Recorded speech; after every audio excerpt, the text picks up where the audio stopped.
عباس و بعدتر دورنا، یه عاشق آمریکا که خودشو به هر زحمتی که شده به ترکیه رسونده تا از اونجا ویزای آمریکا رو رزرو کنه، اما به هر دری میزنه نمیشه. سر آخر تصمیم میگیره خودشو زن کنه تا با ازدواج با یه مرد آمریکایی گرین کارت بگیره. اکبر آقای عبدی این دو نقش رو با هنرمندی تمام ایفا کردن.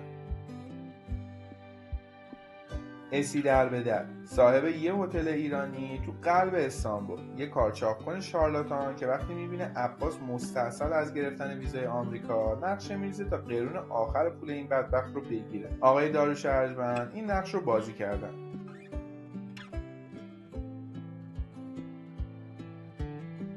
دنیا، یه زن که تو ترکیه زندگی میکنه و تو هتل محل اقامتش کار میکنه و نمیتونه به ایران برگرده. مجبوره به خاطر بیپولی نگاه‌های هیز چرچیل رو تحمل کنه و از اواسط داستان رفیق نزدیک دورنا میشه. خانم آزیتا حاجیان این نقش رو بازی کردن.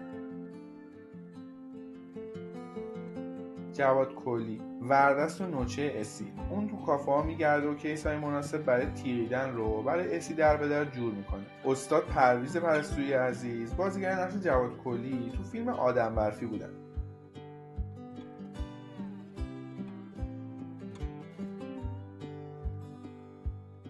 گیریمون، تو اوایل داستان عباس با پوشش مبدل سعی میکنه از ترکیه خارج بشه اما موفق نمیشه. این چهره پردازی رو مرحوم سیروس گرجستانی براش انجام داده بود.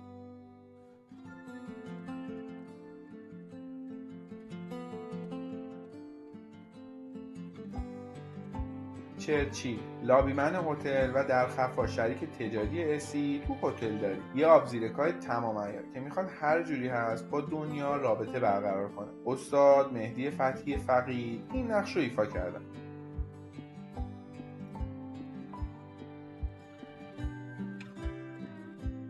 مرد آمریکایی، دورنا برای گرفتن گرین کارت میخواد با این مرد ازدواج کنه. اسی از طریق این مرد حالا خیلی حالا به آمریکا برده. آقای فرامرز روشنایی عزیز این نقش رو ایفا کردن.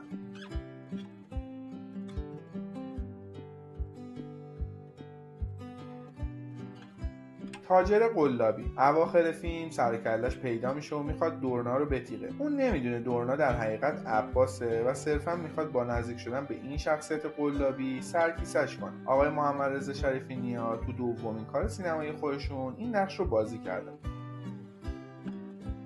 خب رفقا، اینم از سفر کوتاه ولی پرخاطرمون به دنیای آدم برفی. دیدیم بازیگرا بعد از این همه سال چطور تغییر کردن و چقدر خاطره ساختن. اگه حال کردین لایک و سابسکرایب یادتون نره. تا ویدیو بعدی بدرود.